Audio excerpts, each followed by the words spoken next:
o esperamos, no sé. Yo estoy listo. Sí, adelante, ya 6 minutillos ya es tiempo de riesgo. Ya, ok. Listo. Entonces, am, ¿cómo podría compartir pantalla? Creo que no puedo. Tienes por abajo una opción de compartir junto a la opción de... Ah, ya. Ok, ok. Ya puedo.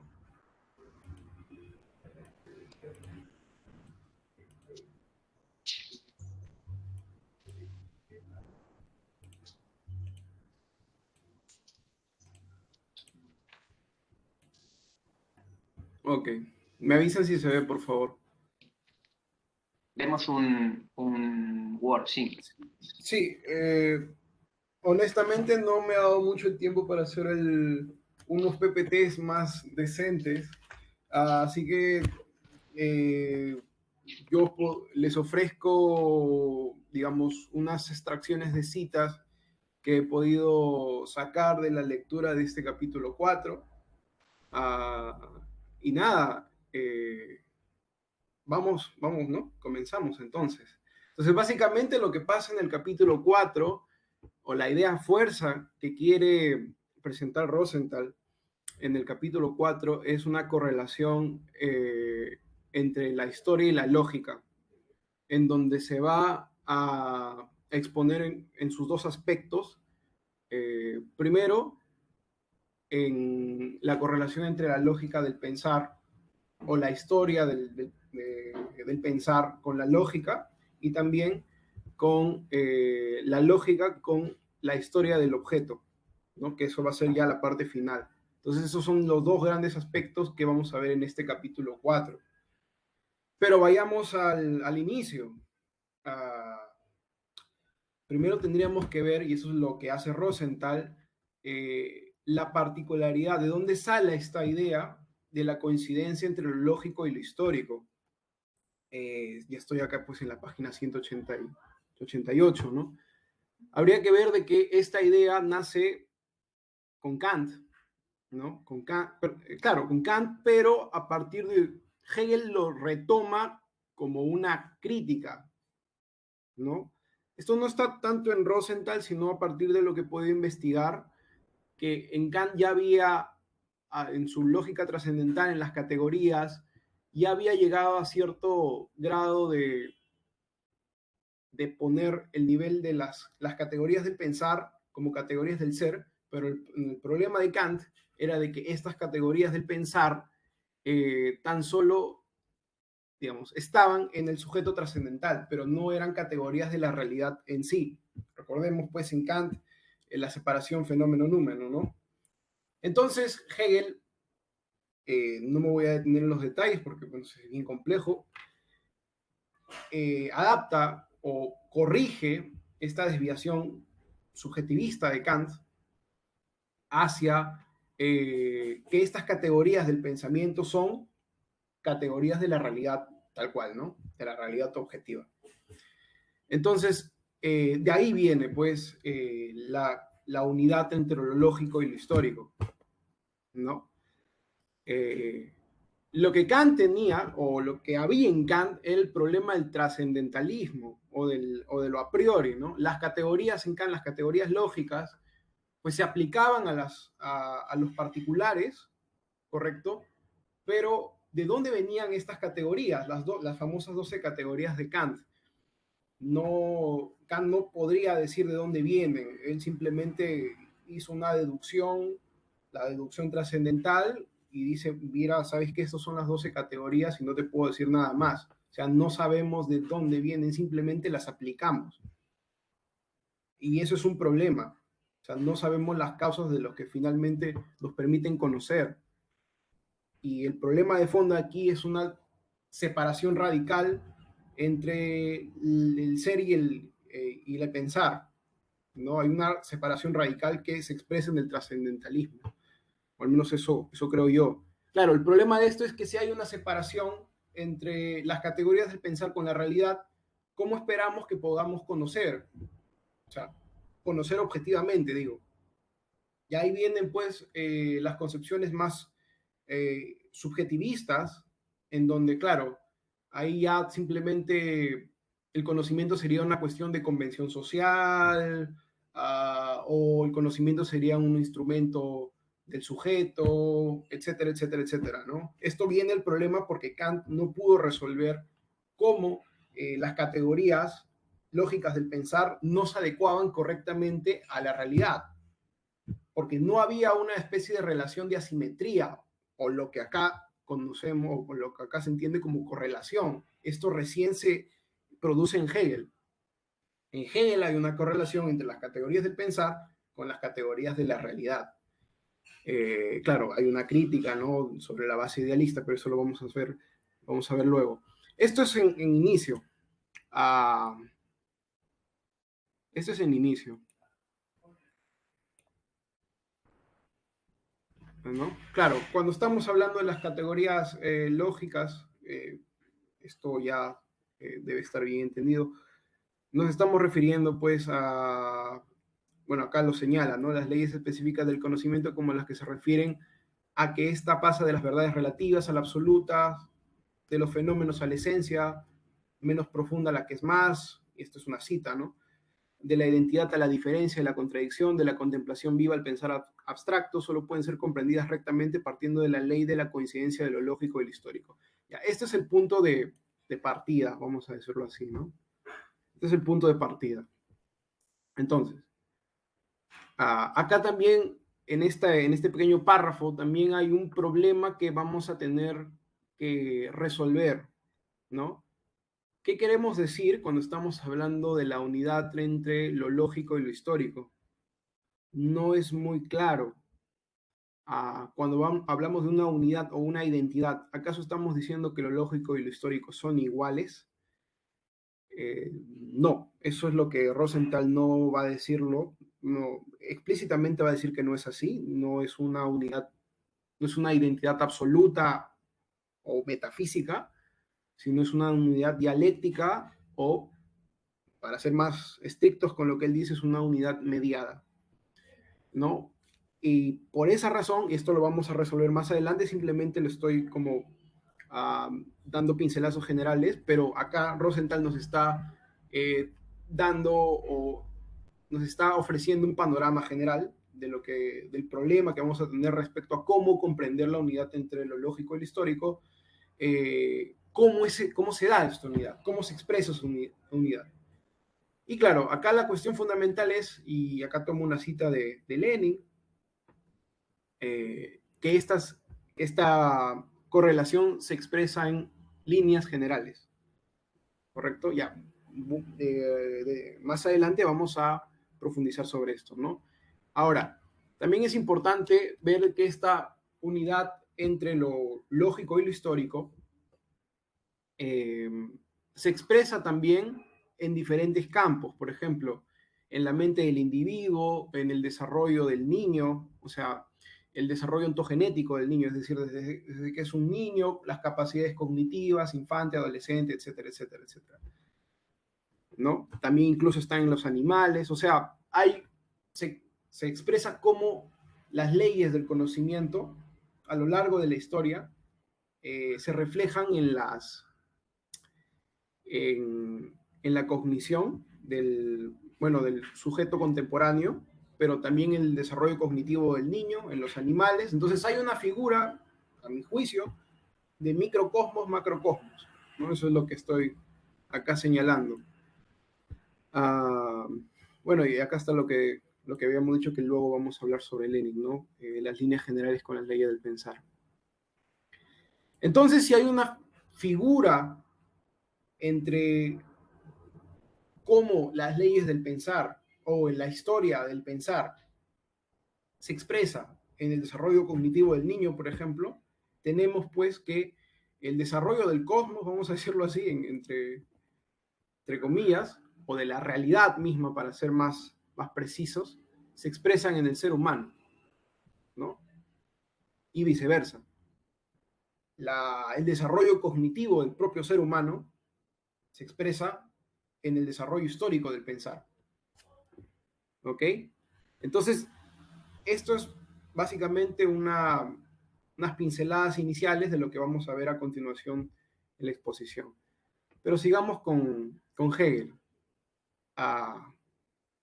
El problema de Hegel es que una vez que ya hemos determinado su influencia, ¿no? Y esto ya lo voy a saltar, esto ya lo expliqué. El problema de Hegel era de que no había, comprendía la historia como el desenvolvimiento o el desarrollo de la idea absoluta. Acá Rosenthal es bien claro, él dice, concedemos que Hegel estuvo en lo correcto al afirmar pues que el desarrollo de la historia no es algo ajeno a nosotros, no es una cuestión externa a nosotros. El desarrollo de la historia expresa lo que nosotros somos, lo que el conocimiento es. Y es bien claro aquí. Hegel es una influencia fundamental quien se le atribuye el descubrimiento de dicha ley, ¿no? La unidad que ya habíamos visto. Concepción de la historia de la filosofía de Hegel. Cito. Ve la historia no como una acumulación caótica de sistemas, concepciones y teorías, sino como un proceso en el que se expresa la formación sujeta a ley de la filosofía como ciencia. En consecuencia, las etapas fundamentales de la historia de la filosofía coinciden con las etapas fundamentales del desarrollo lógico del pensamiento. Página 189, que es lo que estábamos diciendo. Entonces, sigue. La historia nos muestra lo que somos y lo que son las cosas en general. En la parte última vamos a ver de nuevo cómo se relaciona la historia de las cosas con las cosas, ¿no? Esto yo lo denomino como una especie de conexión entre el ser y el tiempo, ¿no? Lo que son las cosas está determinada por el mismo tiempo. Hay una especie de ontologización de la historia. Bueno, acá es explícito. Abro cita. El desarrollo de la historia de la filosofía, afirmaba Hegel, nos muestra no el proceso de formación de cosas que nos son ajenas, sino el proceso de nuestra formación, o sea, lo que somos, ¿no? El proceso de formación de nuestra ciencia. Abro cita de nuevo, misma página, página 89. Hegel entendía que si se limpian toda clase de casualidades históricas, los conceptos fundamentales que surgen en la historia de la filosofía constituyen los grados regulares del movimiento lógico del pensamiento, tal como se efectúa en la mente del hombre moderno. Recíprocamente, la lógica es la historia del desenvolvimiento del pensamiento limpio y libre de forma externa, es la historia generalizada del pensar. Ya, esto también lo vamos a volver a ver más adelante. De nuevo, acá se expresa pues cómo se vincula la unidad entre lo lógico y lo histórico, y de que finalmente lo lógico es la expresión de lo histórico depurado, vamos a decirlo así. Esto se va a ver más adelante. Esto acá, lo que hace Rosenthal es decir, darle el crédito a Hegel. Hegel, pues, lo descubrió, ¿no? Pero esto lo va a desarrollar más adelante ya, pues, en base a una concepción más materialista, ¿no? Sí.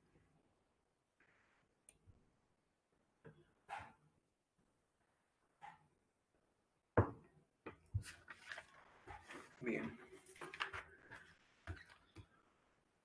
Bien. Como digo acá en la página 189, como digo, se le está dando el crédito a Hegel, pero esto también nos hace ver de que si hay un desarrollo o hay leyes en el desarrollo de nuestro pensamiento, eso quiere decir que el pensamiento es algo que podemos extrapolar al incluir a la historia.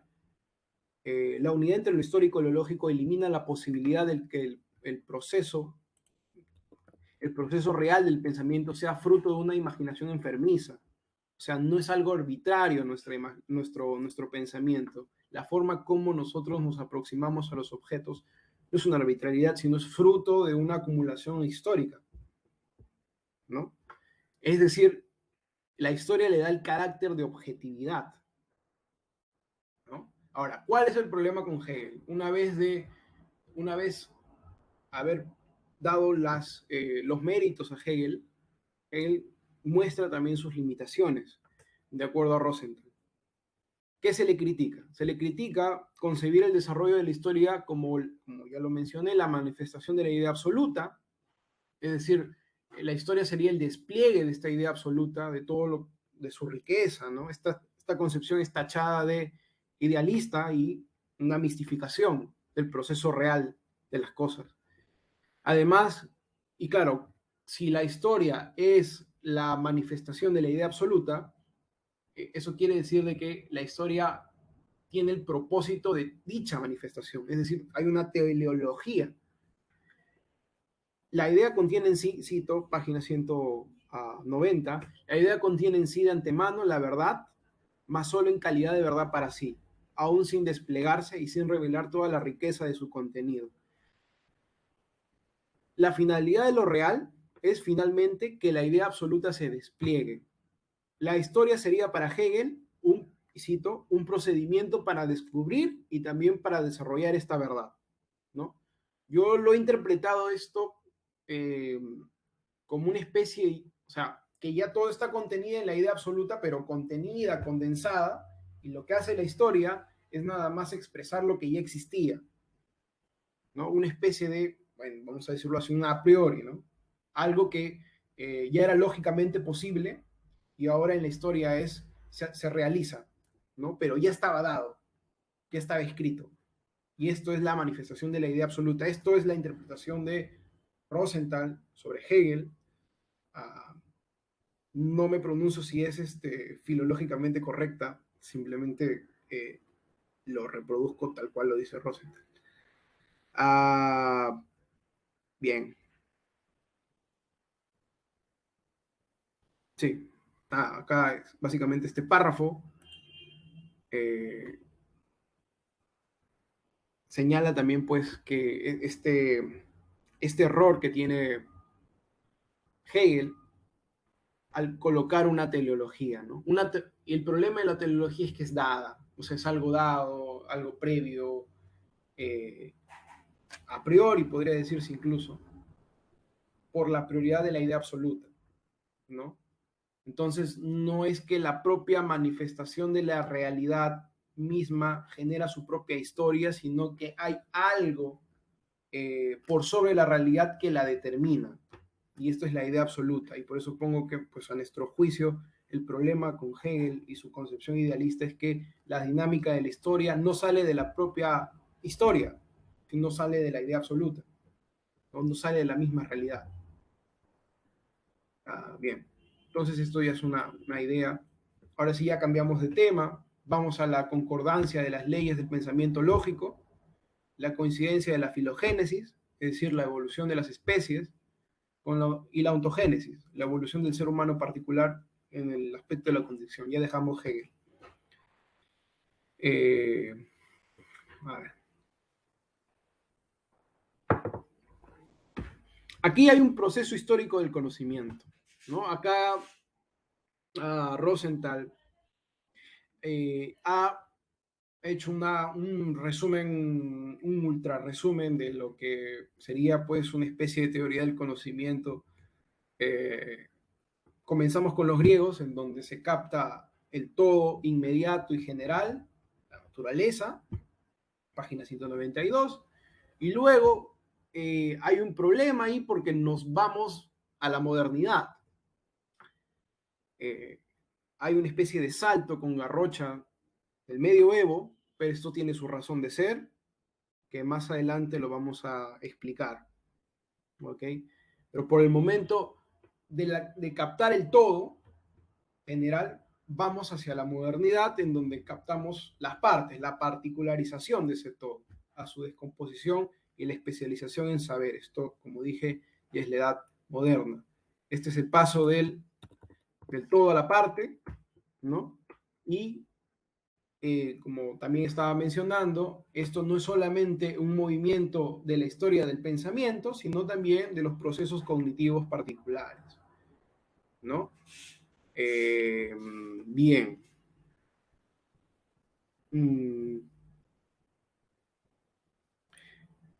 Ahora, y abro cita respecto al proceso de cognición individual.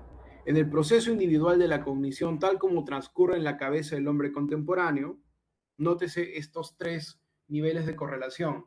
Historia del pensamiento, ¿correcto? Cognición, el desarrollo de la cognición individual del infante, pero también el estado actual de la cognición del hombre contemporáneo. O sea, son tres cosas, ¿no?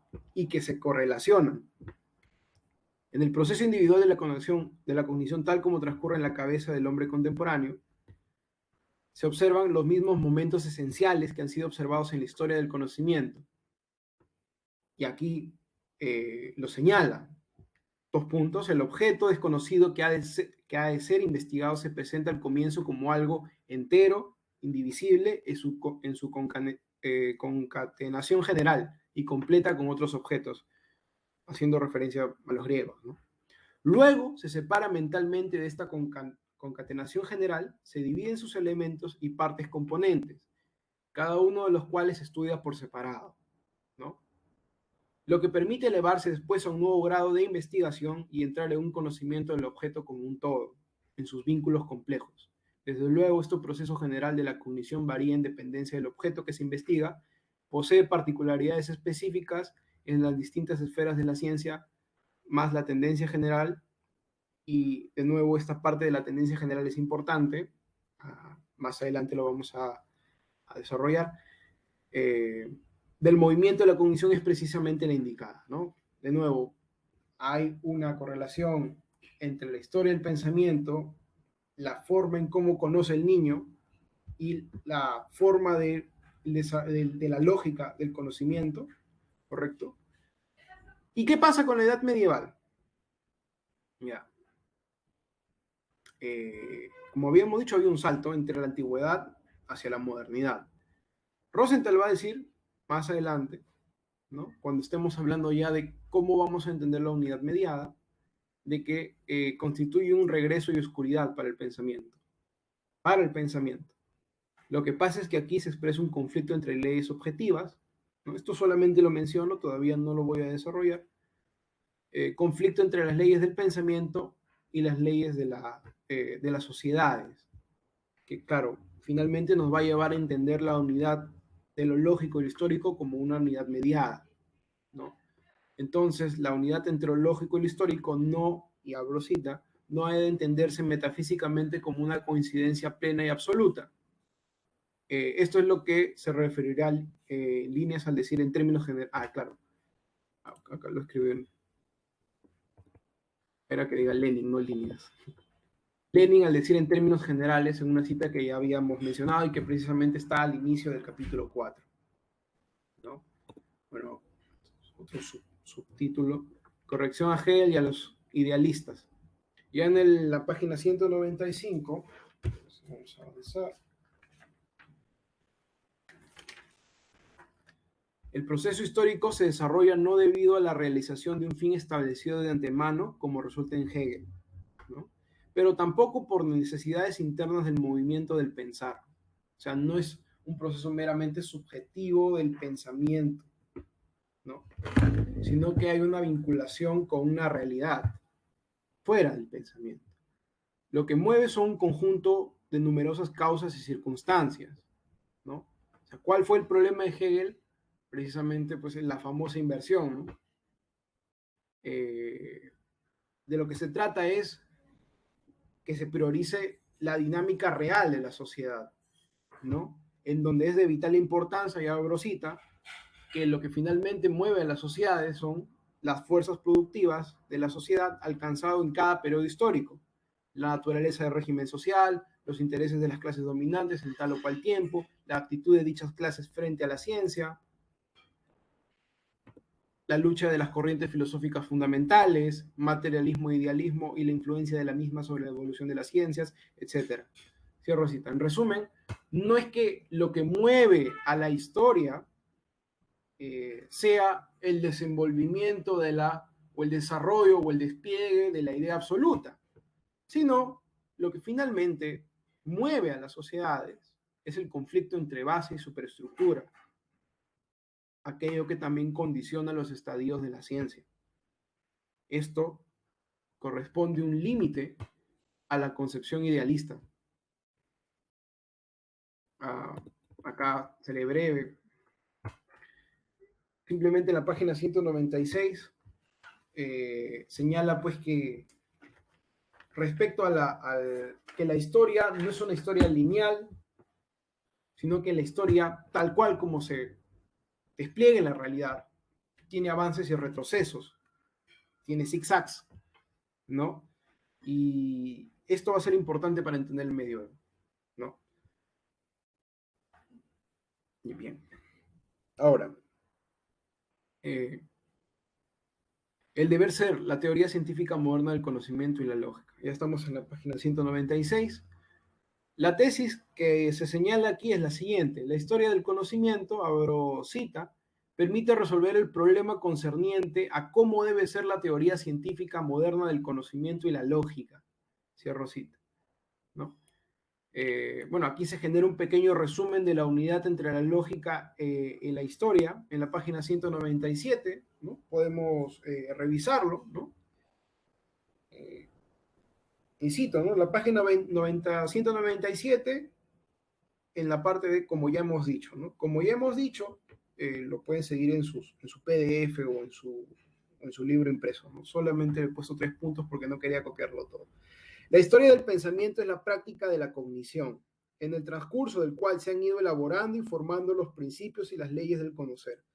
Ha sido precisamente en la historia del pensamiento, en esta fragua del hacer práctico multisircular del conocimiento humano, sobre la base de la actividad práctica material de la humanidad, donde se han engendrado y desarrollado las formas lógicas del pensamiento, los conceptos y las categorías donde se han forjado los procedimientos de la cognición en consonancia con los diferentes estadios del proceso histórico, en virtud del cual el hombre comprende el mundo objetivo. En este ser práctico histórico han encontrado su expresión y se han manifestado las leyes objetivamente necesarias para el progreso de la cognición, de la lógica de movimiento de esta última. Esto me parece una especie de resumen de lo que ha querido señalar Rosenthal respecto a la unidad entre lógica e historia. Que finalmente las categorías lógicas se producen en la propia realidad, ¿no? En resumen, del quehacer práctico del hombre, ¿no?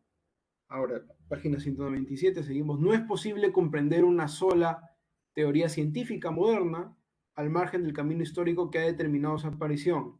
Bueno, esto, como señalé ahí, se va a profundizar más adelante.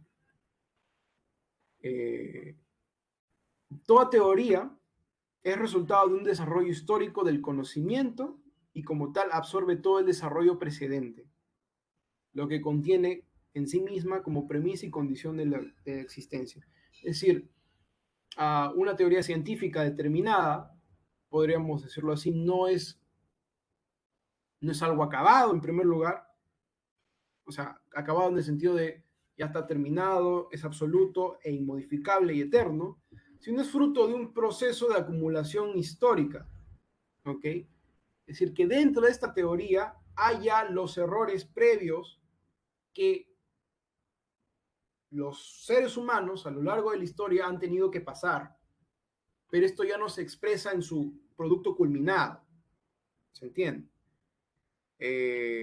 Y por eso dice que se absorbe todo el desarrollo precedente, ¿ok? Y eso es lo que yo denomino que finalmente hay un aprendizaje acumulado. Y naturalmente no hay una generación ex nihilo, no hay una generación de la nada, no hay una teoría que simplemente aparece, sino que hay teorías científicas en clara vinculación con la historia. Acá es claro, ¿no? El estado actual de la cognición es la conclusión de su proceso histórico. Abro cita. Por tanto, su superioridad no constituye otra cosa que un resultado, una conclusión de la historia del conocimiento, ¿no? Y como ya habíamos dicho, como hay un aprendizaje acumulado, no hay una tendencia a volver a cometer los mismos errores, o sea, no hay un eterno retorno a lo mismo, por así decirlo. Abro cita. Esto exime al hombre contemporáneo de la necesidad de repetir en su actividad mental todos los pasos dados a ciegas y todos los zigzags efectuados por las generaciones precedentes. Página 197, 198. Entonces, seguimos. Una depurada de la historia de la cognición, esto es la expresión de su tendencia fundamental, nos proporciona el criterio para entender cómo debe ser el camino lógico de la cognición en el pensar del hombre contemporáneo, ¿no? Ahora, acá, esto es algo que también hay que comprender. ¿Cómo es esto de que la historia de la cognición nos proporciona el criterio para entender cómo debe ser el camino, del camino lógico de la cognición en el pensar del hombre contemporáneo? Ya. Yo acá coloco, ¿no? La razón es sencilla, la lógica es la historia depurada. Por lo tanto, depurada la historia, sabemos lo que debe ser la lógica, pues expresa su esencia. Por eso es tan importante esta correlación. Este aprendizaje acumulado lleva a imágenes como razón colectiva de la humanidad. Me parece una linda figura. Cuando estamos hablando de un aprendizaje acumulado, no estamos hablando de que una persona particular que imaginemos hace un descubrimiento, lo hace un descubrimiento para él mismo. O sea, en la historia no hay propiedad privada, vamos a decirlo así, de facto. Eso es imposible. No hay procesos cognitivos aislados. Todo proceso cognitivo, quiera o no quiera, consciente o inconscientemente, ya es parte de una red de procesos cognitivos grupales, colectivos, históricos, ¿no? Entonces, cuando estamos pensando, en realidad, vamos a decirlo así, aunque inmediatamente sabemos que estamos pensando, en realidad lo que está pasando es que a la vez que pensamos, está pensando con nosotros toda la humanidad. No sé si se entiende, pero bueno, aquí es una imagen de la correlación entre lo particular y lo universal, ¿no? Por eso viene la figura de razón colectiva de la humanidad. No hay tal cosa como un proceso individual cognitivo aislado, sino que en ella se expresa la totalidad de la historia de la cognición. Y a su vez, la cognición particular aporta la gran historia de la cognición. Es decir, lo que hoy haga la cognición particular, ¿correcto? Va a ser lo que en adelante va a ser la historia de la cognición para futuros procesos cognitivos. Y así es como se ha fraguado la historia de la cognición, ¿no? En la cabeza del hombre como individuo se encuentra afianzada y condensada la experiencia de la razón colectiva de la humanidad. Ya. Partimos otro subtítulo. De nuevo, una unidad entre lógica e historia expresada en la cognición particular del hombre. El hombre particular no puede saltarse pasos cuando conoce. Referencia al todo general, ¿no? En los griegos y luego a las partes de la modernidad. Eso es algo que hay que tener siempre en cuenta, estas imágenes, estas correlaciones, ¿no? De varios campos o de varios aspectos de la humanidad. Entonces, luego vamos a la síntesis y nuevamente en un todo, ¿no? Entonces, página 198. Pero claro, este proceso de partir de lo general, del todo general, luego a las partes y de nuevo otra vez a una síntesis para reconstruir un todo, ¿no? Como ya habíamos dicho, y acá Rosenthal vuelve a lo que ya dijo previamente, también pues se expresa en el proceso cognitivo del niño, ¿no? Se expresan las mismas regularidades. Y aquí Rosenthal pues se sorprende, ¿no? Y dice, ¿a qué se debe esta unidad tan asombrosa entre la historia de la evolución del pensar, la historia del desarrollo mental del niño, actividad psíquica del animal y la lógica del acto singular de la cognición en la cabeza del hombre contemporáneo? ¿No? Porque claro, habla de la actividad psíquica del animal porque en una parte que no he puesto aquí también señala cómo científicos muestran de que los animales tienen estas mismas tendencias, ¿no? Claro, evidentemente no todos los animales, sino aquellos que pueden efectivamente sentir, ¿no? Esta parte sí, para serles honesto, no fue un poco extraña. Claro, ¿cuáles son las causas? Se dice Rosenthal, no lo desarrolla más, de esta figura microcosmos, macrocosmos, vamos a decirlo así, ¿no? De cómo la historia se va expresando en determinados campos de la realidad, ¿no? Rosenthal, en resumidas cuentas, señala dos cosas. Que hay una interrelación de fenómenos que se afectan mutuamente, en primer lugar, y en segundo lugar, que consecuencia de ello, la naturaleza o algunas cosas y procesos reflejan en el cerebro ordenadamente el todo, luego las partes diferenciadas de ese todo. Es un poco extraño, es un poco difícil de entender, pero para hacerla simple, podríamos decir que pues, la realidad está compuesta de fenómenos interrelacionados, luego estos fenómenos se interrelacionan de determinado modo, este modo se refleja en el cerebro con un determinado orden. ¿Okay? Este mismo orden que se refleja en el cerebro es el mismo orden, en términos generales, de nuevo, que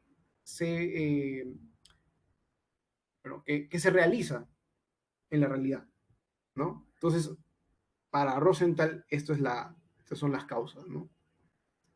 La naturaleza refleja objetivamente este movimiento. Ahora, se le presenta una posible objeción.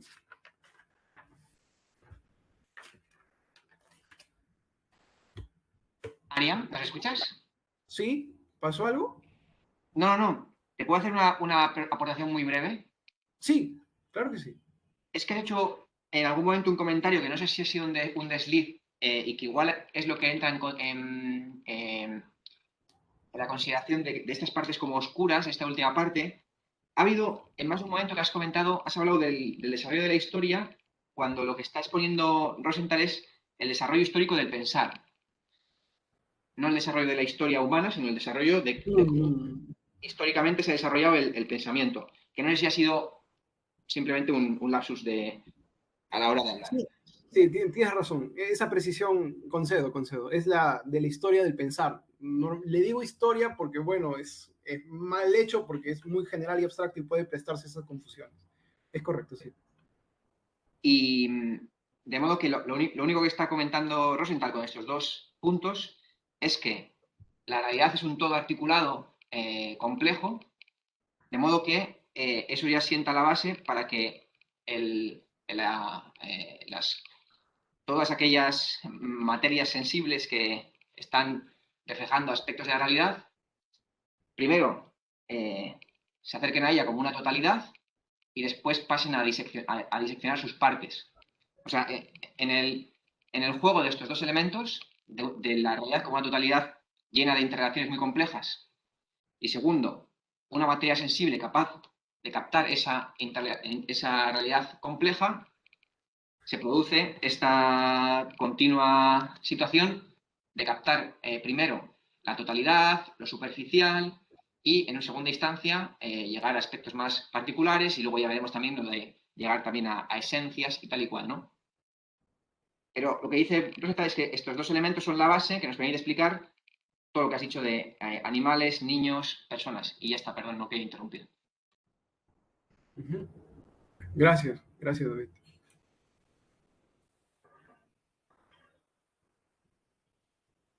Bien, entonces, continuamos. Eh, Respecto a una posible objeción, digo posible porque Rosenthal trata de generarla, porque cuando uno lo ve en primer lugar, uno le parece extraño esta objeción. La objeción va de esta forma. Una posible contradicción entre el reflejo del pensamiento en la historia del pensar y la realidad objetiva. ¿Correcto? ¿Acaso, y cito, página 200, no está en contradicción con los principios fundamentales del materialismo marxista, en el sentido de que las formas lógicas del pensar reflejan el mundo objetivo y por ende el movimiento de la cognición, así como la lógica de su desarrollo, han de hallarse en consonancia con el movimiento de la misma realidad efectiva? Entonces, lo que yo entiendo ahí es de que un posible conflicto entre la historia del pensar, ¿no? Que el pensamiento refleja la historia del pensar, pero ¿esto acaso implicaría dejar de que refleje la realidad objetiva? Entonces, y yo entendí que aquí había una confusión, que uno no quita lo otro, que si bien el pensamiento puede reflejar la historia del pensar, de eso no se sigue que no refleje la realidad objetiva. Y ahí es donde yo me pregunté, ¿es que acaso la historia del pensar no es una expresión de la realidad objetiva? Por eso es un poco extraño esta objeción. Y bueno, ahí un poco la salida de Rosenthal es la que mencioné, ¿no? O sea, no hay una contradicción. La historia es una expresión de la propia realidad objetiva. Pero aquí hay una cuestión interesante, que si bien esta especie de confusión es errónea, lo que nos parece sugerir es un conflicto entre las particularidades de la realidad objetiva y de la historia del pensar. Esto, claro, esto es muy importante, por eso coloco acá la relativa autonomía o la particularidad del conocer, que tiene sus propias lógicas, o vamos a decirlo así, sus propias leyes. No, no Rosenthal es bien cuidadoso señalando o respetando la particularidad de los campos. Siempre señala que podría haber posibles observaciones. No se homogeniza, digamos, a la totalidad, ¿no? Hay un respeto a la particularidad del conocer y este es el caso, ¿no? Sin embargo, sin embargo, la pregunta haría referencia a un posible choque de campos particulares. Abro cita. La cognición se efectúa a tenor de ciertas particularidades propias específicas que han de ser tenidas en cuenta de manera necesaria. Es decir, estamos hablando de las particularidades, especialmente de la cognición, que tiene un campo particular de la cognición. Abro cita. La lógica del pensamiento está indisolublemente ligada a la lógica de la realidad. Y no es posible contraponer la una de la otra o a la otra. Pero la lógica constituye una esfera independiente del conocer. Su objetivo estriba en proporcionar una teoría sobre la cognición y dicho objetivo no puede ser alcanzado si hacemos caso omiso a las particularidades específicas de dicha esfera, de las leyes que condicionan lo que tiene esta de peculiar. ¿Ok? Ahora, vayamos pues al conflicto entre las leyes objetivas, entre las particularidades, entre el ser, entendí como la realidad, y el pensar, como la lógica, ¿no? Conocer, ¿qué es conocer? Conocer es un reflejo, abrosita, conocer es un reflejo del mundo objetivo y está determinado por él. Se subordina también a las leyes propias internas, las cuales no solo chocan con no solo no chocan con la realidad objetiva, sino que sean totalmente orientadas a reflejarla y dominarla en provecho de la actividad práctica del hombre. ¿Eso qué quiere decir? Acá Rosenthal está diciendo, tranquilos, que no hay, o sea, que la lógica, si hay perdón, el conocimiento es un reflejo de la realidad objetiva, ¿ok? Y por ahí no hay problema. Sin embargo, es imposible una coincidencia inmediata entre las leyes de la cognición con las leyes de la realidad. Página 202. Entonces, ¿qué significa que no es posible una identidad inmediata o una coincidencia inmediata entre las leyes de la cognición o las leyes del pensamiento con las leyes de la realidad?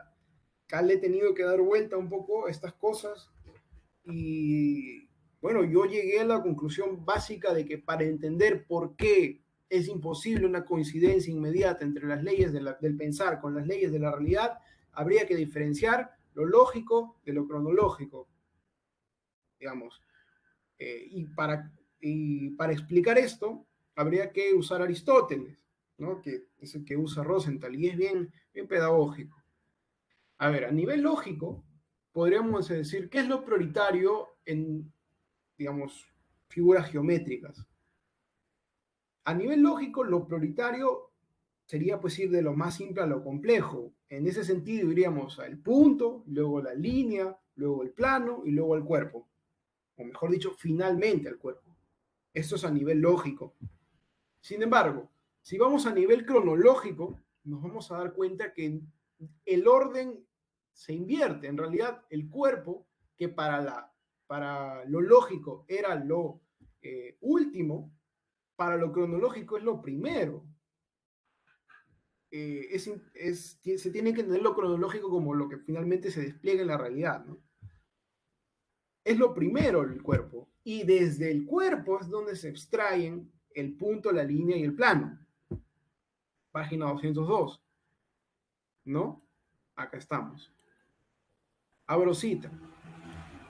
Entonces, como hay una especie de, eh, digamos, discordancia entre la presentación lógica o el orden lógico y el orden cronológico, esa es la razón por la cual el movimiento lógico, y ahora sí abro cita, no puede coincidir inmediatamente en el caso de referencia con la realidad. Esto es fundamental porque esto nos llevaría a concluir que no es posible, abro cita, página 202, seguimos allí, no es posible la plena coincidencia del decurso lógico de la cognición con el de la realidad. ¿Ok? Entonces, hace un par de minutos habíamos dicho pues que íbamos a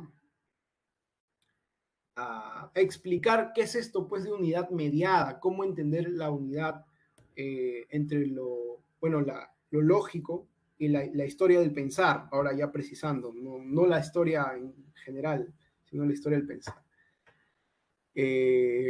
Entonces, uy, ¿qué pasó? Se sigue viendo, ¿no? Sí. Sí, todo bien. Ah, ya, ok, nada. Creo que presionar. Ya, entonces, ¿cuál es la salida del conflicto? Estamos diciendo, por un lado, que hay una identidad, pero también estamos diciendo que hay una diferencia entre la lógica y la historia del pensar. Entonces, la salida del conflicto, vamos a decirlo así entre comillas, porque el conflicto queda, no es que se sale del conflicto para ser más estrictos, o la salida de la, yo diría, ¿cómo podríamos llamarlo? Del impasse, ¿no? Podríamos llamarlo del impasse. Es entender la relación entre la lógica y la historia del pensar como una relación dialéctica, una relación mediada, ¿correcto? Abro cita. En el proceso de la cognición no puede darse una identidad inmediata entre el movimiento del pensar y el movimiento de la realidad misma, pero se da, y aquí lo dice explícitamente Rosenthal, una identidad mediata, identidad por el resultado, por la coincidencia en el pensamiento verdadero con el objeto. Página 203. Es materialista, dice Rosenthal, la unidad entre el desarrollo lógico y el desarrollo histórico del pensar, por la sencilla razón de que se conectan con el, abro paréntesis, o comillas, con el proceso histórico real del desarrollo de la sociedad. Es decir, cuando estamos conectando con el proceso histórico del pensar, inevitablemente tenemos que conectar con el desarrollo mismo de la sociedad. Y eso es lo que para Rosenthal es un criterio fundamental para concebir a esta concepción como una concepción materialista, ¿no? Que finalmente es uno de los elementos inseparables, señala él, ¿no? Entonces, culmina Rosenthal ese subapartado con la ley enunciada, propiamente dicha, ¿no? Por eso coloco sea la ley. Abro paréntesis. La unidad de lo lógico y lo histórico, entiéndase por histórico de nuevo la historia del pensar, constituye la unidad del desarrollo de la cognición con la historia toda de la sociedad, con el hacer práctico histórico de los hombres. Cierro cita. Ahora, esta particularidad o este conflicto entre las leyes objetivas que habíamos señalado, que darían finalmente una identidad mediada, es lo que se va a desarrollar a continuación en ese subcapítulo. ¿Cómo entender la unidad de lo lógico y lo histórico? La coincidencia entre lo lógico y lo histórico clave para comprender los problemas de la teoría del conocimiento y de la lógica. Ese es el subtítulo de este vamos a decirlo así, subcapítulo, ¿no? ¿Cuál es el resumen? Un resumen así súper a lo bruto. En resumen, se le debe entender como lo que son una unidad dialéctica, ¿no? Entre lo lógico y lo histórico, una unidad mediada y no una unidad metafísica absoluta. Esa es la conclusión y a eso tenemos que llegar, ¿no? Entonces, volvamos a lo que decía Lenin. Les había comentado a inicios de la exposición de que Lenin decía que la unidad entre lo lógico y la lógica y la historia del pensar es una unidad en líneas generales. Ya, ahora, del momento en que lo dije, ahora ya pasamos a desarrollar lo que había prometido. Entonces, lo lógico, en tanto expresión del histórico, son dos características o dos rasgos principales. Ariam, un asunto, un detalle de tiempos. Que Sí. te queda aproximadamente la mitad de las páginas y de tiempo vamos bastante más justos. No sé cómo verás para intentar acabar más o menos en 15 minutos. Ya. Ok, no hay problema. 15, no sabía cuánto tiempo tenía, para ser sincero. No sabía, por eso. Lo máximo que puede durar la sesión son 2 horas porque nos expulsan de aquí y, Okay. y contando el Ya. debate que hagamos. Listo, voy a volar un poquito más. Ya, bien, entonces, vamos un poquito más rápido. Dos rasgos principales, ¿no? De cómo entender lo lógico y lo histórico, o esta unidad.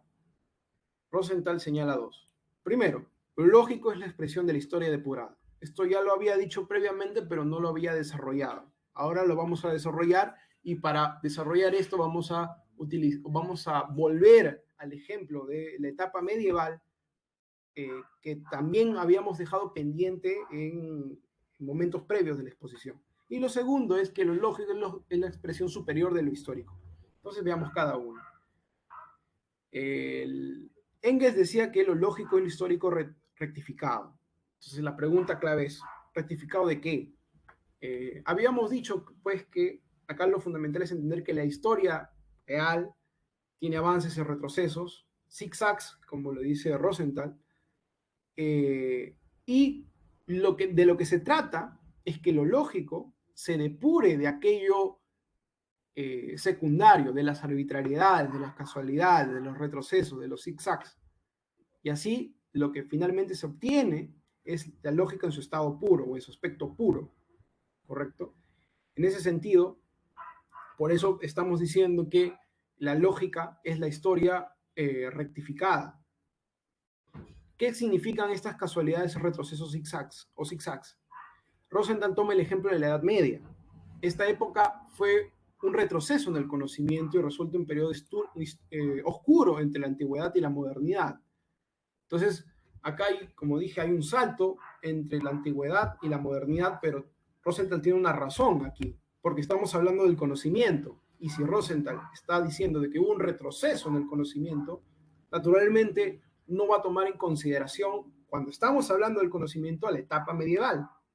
Entonces, ahí tendríamos que depurar el medioevo si queremos hacer una historia del conocimiento, según Rosenthal. Él literalmente dice que el medioevo fue un retroceso, sí, abrosita, un retroceso, un zigzag del que hemos de limpiar la historia del pensamiento para llegar a comprender la regularidad lógica efectiva en el movimiento ascendente del conocer. Página 206. Ya, ok. Entonces, ¿esto qué significa? Que porque en la historia del pensar el medioevo haya sido oscuro, ¿eso significa que tengamos que eliminar a todo el medioevo? No. Lo que nos está señalando finalmente es que si bien el medioevo es un retroceso en el conocimiento, es un progreso a nivel económico y político, ¿no? Lo que se expresa de fondo aquí es, y yo coloco ahí, es el conflicto entre las leyes objetivas, un choque entre los campos particulares. Una cosa es el campo del conocimiento, otra cosa es el campo de la sociedad, ¿no? Entonces, en las propias leyes objetivas de la realidad hay también conflicto. Y ahí se expresan pues las leyes de la dialéctica, pues que en capítulos anteriores ya hemos estado viendo.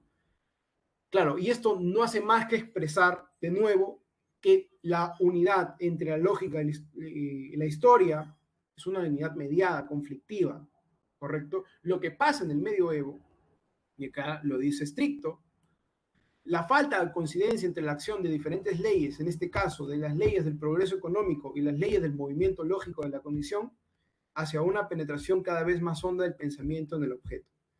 Cierro comillas. Entonces, las leyes que están en conflicto aquí en el medioevo fueron las leyes del progreso económico y las leyes del movimiento lógico. Y acá es explícito, la acción de una ley limita a otra.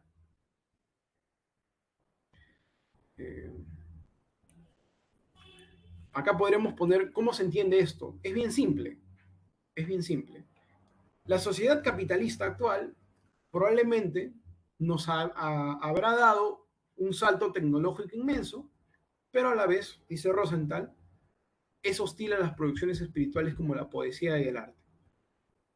¿Ok? Eso, a ver, podemos irnos a los griegos, podemos decirlo, ok, la sociedad griega antigua, probablemente en el siglo V a.C., probablemente haya sido muy propenso a cultivar las artes y la poesía, sin embargo, a nivel tecnológico era pobrísimo, ¿no? Pero si nos vamos al capitalismo, a la sociedad actual, tenemos un salto tecnológico inmenso, pero a nivel de producción espiritual estamos bien retraídos. Entonces quiero que se note, pues, cómo hay estos avances y retrocesos en la historia, ¿no? Sí. Ahora, no, ¿esto qué significa? De que hay que entender a los fenómenos multifacéticamente, como un conjunto de particularidades en conflicto y no hay que homogenizarlas. Estas particularidades finalmente son fruto de contradicciones o hacen fuente de contradicciones. Y claro, a su vez son fuente del movimiento. No ver esta contradicción del desarrollo de la compleja interacción, Abrosita, página 207, de la compleja interacción de diferentes leyes objetivas, no tener en cuenta el aspecto de su reforzamiento recíproco como el de su recíproca limitación, significa cerrarse el camino a la acertada elucidación de muchos fenómenos, ¿no? El conjunto interrelacionado de leyes objetivas de la realidad interactúan, se anulan a sí mismas y su conflicto genera su movimiento, el progreso de unas y el regreso de otras, expresadas en la dinámica de la realidad, ¿no? Bueno, esto ya lo hemos dicho. Entonces, de lo que se trata es que la lógica sea depurada de estos retrocesos, ¿no? Y acá es explícito. El lógico, en cambio, generaliza la historia de la filosofía para descubrir en ella la tendencia fundamental del proceso lógico del conocimiento. Ha de ser caso omiso de dicho movimiento regresivo del pensar, ha de restablecer la tendencia truncada del desarrollo eludido y ha de presentarlo en su forma pura y abstracta. ¿Ok? Quitando, vamos a decirlo así, la negatividad o los retrocesos, solamente presentando un desarrollo ascendente. ¿Ok? Sin embargo, si le estamos quitando la negatividad, estamos abstrayéndolo ya. Rosenthal dice que esta abstracción es perfectamente admisible, pues la ley científica, recuérdense que hay una intención explícita en Rosenthal de abstraer leyes. La ley científica toda ley científica, de hecho, se estructura dejando aparte cuánto oscurece la tendencia fundamental del desarrollo, destacando lo que permite expresarla. Página 208. Página 210, sabrosita. Generalización que permite comprender la sujeción a leyes del movimiento lógico del conocimiento. ¿Ok? Ahora vamos al segundo aspecto. Lo lógico es la expresión lo lógico es la expresión superior de lo histórico. Bueno, esto es simple. ¿Qué es lo que da la superioridad de lo lógico al histórico? Vamos a ir un poquito más rápido. Básicamente, ya lo lógico se reelabora el conocimiento cuando ya tenemos actualmente los conocimientos más avanzados posibles, porque recordemos que estamos en la culminación máxima de la historia, los más desarrollados. Además, precisamente como ya tenemos el conocimiento, digamos, vamos a ver, de lo que actualmente podremos decirlo como la acumulación o la acabación de la historia actualmente, podemos ver en perspectiva el pasado, ¿correcto? Y podemos ver las limitaciones de las formas del pasado, ¿no? Acá lo señala. Desde el conocimiento actual se ven las limitaciones de cada forma histórica por separado. Lo que, claro, al estar en perspectiva, lo que en su momento, en el pasado, se vio como un todo, como el absoluto, nosotros, en perspectiva, ya lo vemos como parte de un engranaje de, ¿no? Un eslabón de un proceso. Además, bueno, también ya lo habíamos mencionado, tenemos los conocimientos más actualizados, ¿no? Bien. En ese sentido, lo lógico es la expresión de lo histórico. Bueno, acá habla, pues, que acaso la depuración te llevaría a un esquematismo, y acá Rosenthal dice, sí, pues, te lleva un esquematismo, pero es necesario el esquematismo para revelar leyes. Si uno no quiere revelar leyes, pues no hace esquematismo si nosotros estamos interesados de expresar las leyes. Esto es importante también, pero no, es bien simple. Bueno, acá regresa la cuestión lógica histórica, vamos a pasarlo. Ya. Ya, bueno. Acá también es importante porque ahí en la cognición particular humana, individual, perdón, claro, se nota también esta mediación, la mediación de la historia, finalmente. Claro, Rosenthal había dicho pues que, claro, partimos desde el conocimiento inmediato sensible, ¿no? Desde la sensibilidad.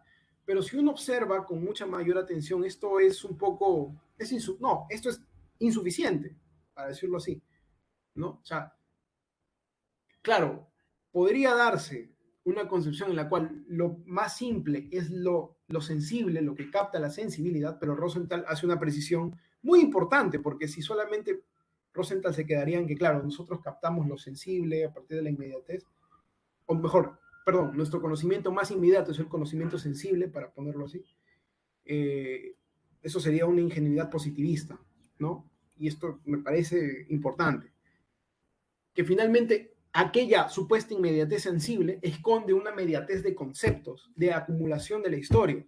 Es decir, podríamos decir que nuestra sensibilidad ya está vehiculada con conceptos, y por eso se parte ya desde conceptos, teorías, en suma, desde saberes previos. Para cualquier fenómeno particular, nadie parte de la nada, nadie siente en general, o sea, sentimos conceptos previos, ¿no? Y por eso pongo, la sensibilidad está permeada en el concepto, y ahí precisamente se expresa la mediación, ¿no? El problema está en que cuando olvidamos el proceso de la historia y absolutizamos una parte, en este caso la sensibilidad. Esto para Rosenthal es fuente de error de la teoría idealista.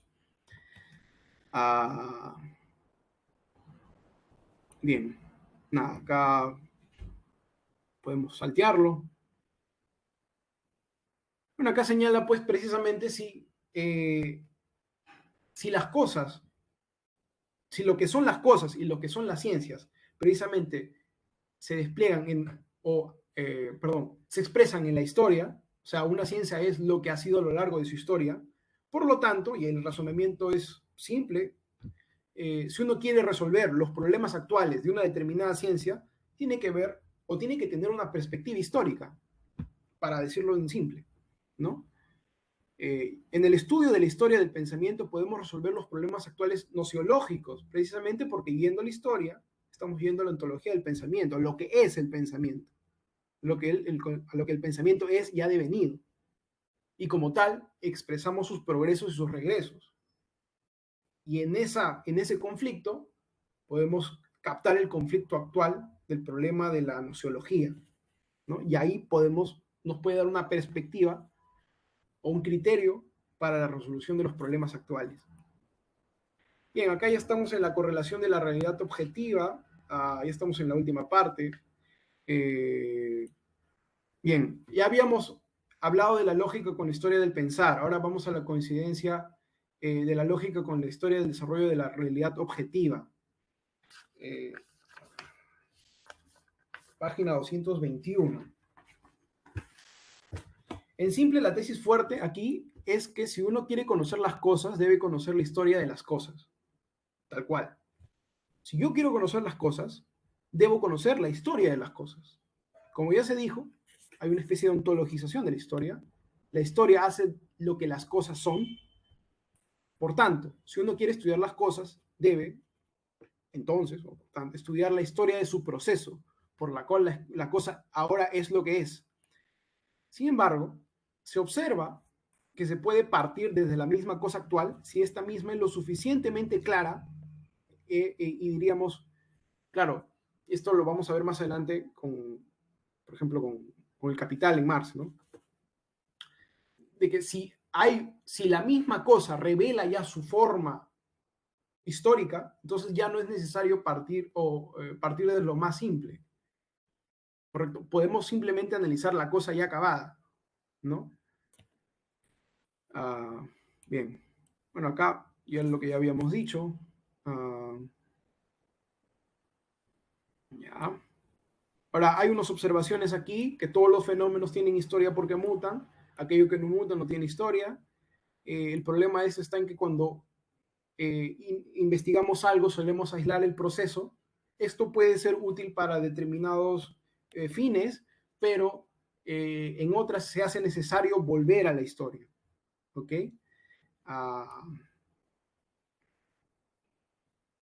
Bien, acá, bueno, es claro, ¿no? Es explícito. También en este caso es el volver a la mirada a la historia se convierte en el camino verdadero para dilucidar la esencia de los fenómenos.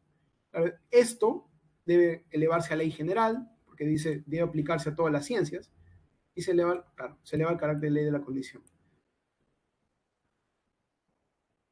La presencia de la historia es lo que rompe la inmediatez de lo dado, ¿correcto? Y que lo dado como tal no te revela la esencia de las cosas. Lo que te revela finalmente la esencia es su historia, lo mediado, ¿no? Ahora, acá de nuevo en la observación 2 habla de la unidad mediada, unidad de lo lógico con lo histórico. Acá, bueno, esto ya hemos hablado, el zigzag se depura.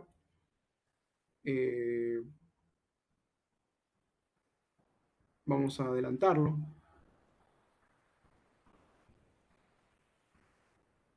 Ya, ok. Esto es la particularidad que decía.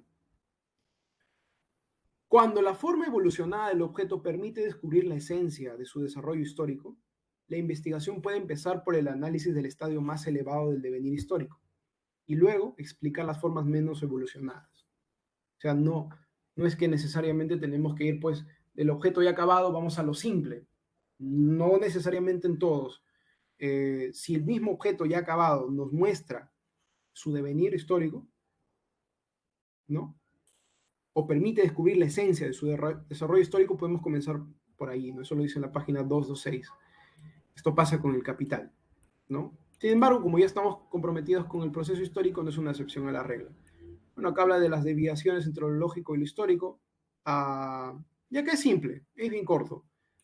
Si no se comprende la interrelación entre lo lógico y lo histórico, su correlación, aunque sean autónomos, lo llegamos a mal comprender, ¿no? Es fundamental reconocer la identidad mediada entre lo lógico y lo histórico, si no caemos pues en separaciones abstractas, ¿no?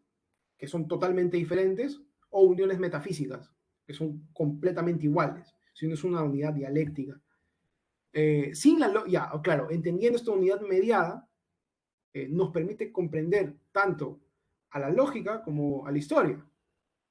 Ahora, sin la lógica, la historia sería una acumulación de hechos inconexos sin comprensión de los fenómenos. Página 227. Y finalizo con esto. Fuera de la historia, la lógica se quedaría sin la realidad, sin el ser. Y si no tiene el ser, no conoce. Por lo tanto, y con razón dice Rosenthal, pierde su capacidad cognoscitiva. Por lo tanto, si uno quiere tener una correcta concepción de la lógica y de la historia, debe entenderlos no como una unidad metafísica, sino como una unidad mediada, una unidad dialéctica. Y bueno, disculpen la extensión, ya ahí me quedo, eso es todo. Muchas gracias, Ariam. Muy clara la exposición.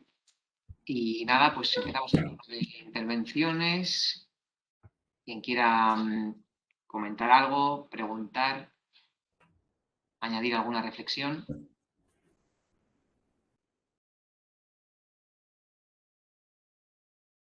Empezamos por la gente que está online.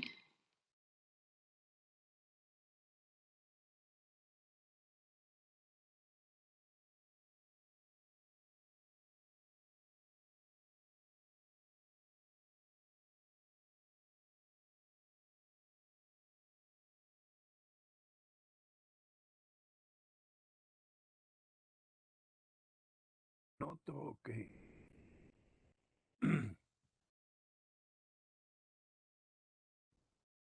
Enrique, ¿ibas a sí, comentar algo? Adelante. sí, no sé,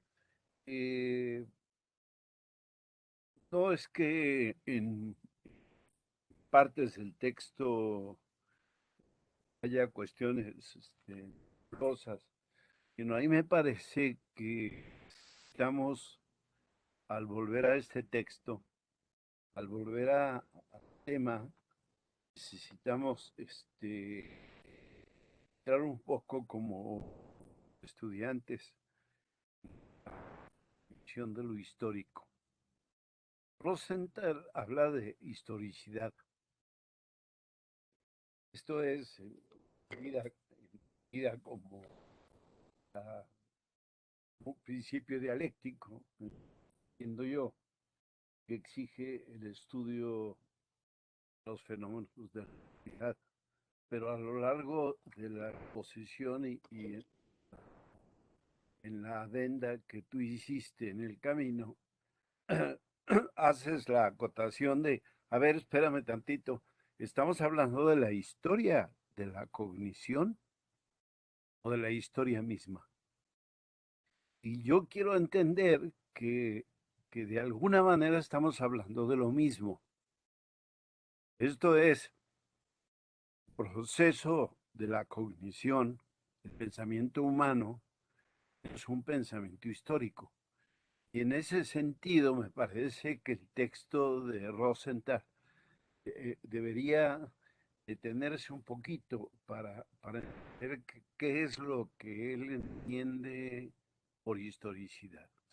¿Cuál es la utilidad del manejo del concepto historia a lo largo del texto? Porque es exhaustivo. Es exhaustivo el manejo de ese concepto. Y bueno, en esa preocupación, yo por ahí me detuve un poco a ver lo que hace Marx y Engels en alemana cuando hablan de historia y hacen una genealogía de el primer hecho histórico, la producción de la vida material. En un segundo, la satisfacción de esa necesidad, la acción de satisfacerla mediante la adquisición de los instrumentos necesarios para ello. En un tercer factor, dice, dice Marx Engels, los hombres renuevan diariamente su propia vida, comienzan al mismo tiempo a crear a otros hombres, la procreación en ellos. ¿Y a qué voy? Hay una conclusión, y si no una conclusión, cuando dicen ellos mismos más adelante, dicen, pero el hombre tiene conciencia. Y precisamente la conciencia es la cognición, con su desarrollo lógico, con su desarrollo de lo simple a lo complejo. Entonces, dice, el hombre tiene conciencia y por lo tanto, dicen de manera sarcástica muy interesante, el espíritu nace ya tarado con la maldición de estar preñado de materia. Y aquí se manifiesta bajo las formas de capas de aire, movimientos, sonidos. Y dice, el lenguaje es la conciencia práctica. Entonces, termino. A ver si no fue peor y terrible. O sea, ¿en qué momento es importante para entender la parte de esta sesión? ¿En qué momento estamos hablando de la historia de la cognición? Y me cuesta mucho trabajo separarlo del concepto de historia mismo. Más bien lo que yo quise entender y creí entender es que el proceso lógico del pensamiento humano, la cognición, no se puede desvincular de lo histórico en todos sentidos. Ya otra discusión sería si la Edad Media fue totalmente oscuridad o no, y el papel que jugó la ideología en su momento y que lo sigue jugando hoy en el capital. Ya, perdón.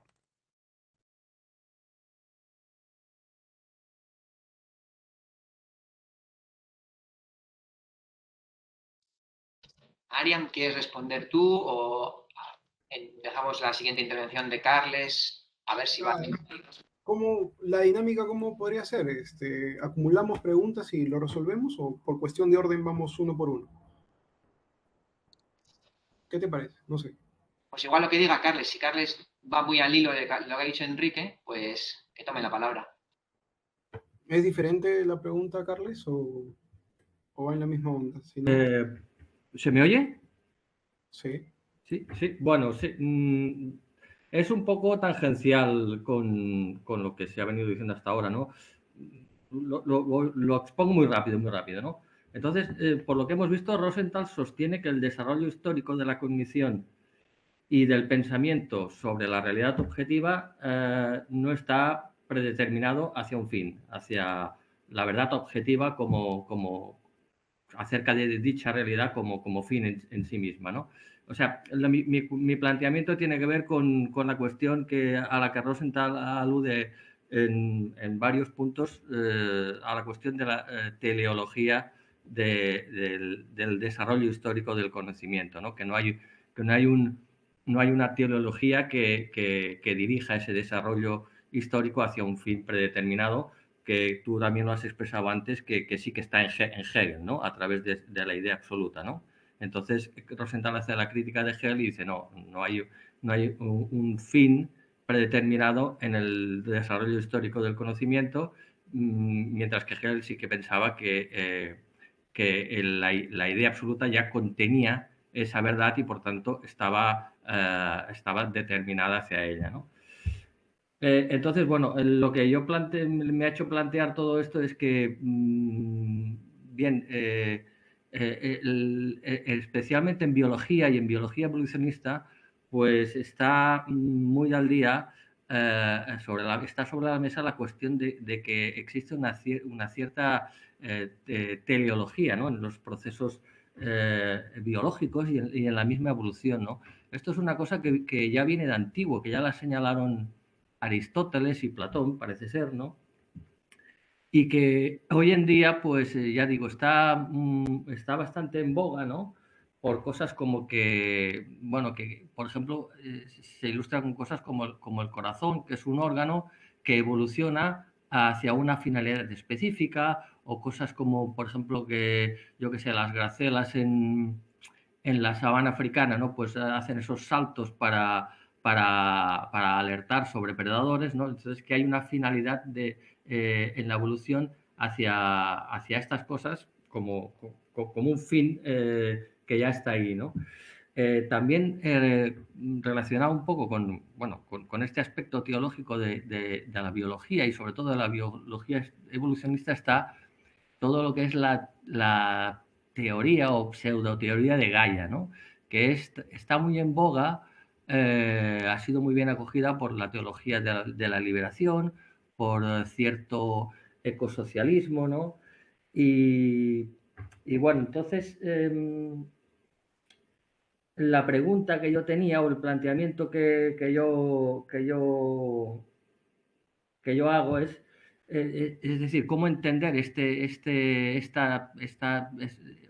giro que ha tomado la biología, ¿no? Hacia posiciones teleológicas desde una perspectiva dialéctica y materialista, ¿no? Desde, por ejemplo, lo que está planteando todo el rato Rosenthal, ¿no? Y desde su posición de que no existe un desarrollo histórico de la cognición y por tanto tampoco un desarrollo predeterminado y por tanto tampoco de la realidad que ese pensamiento refleja, ¿no?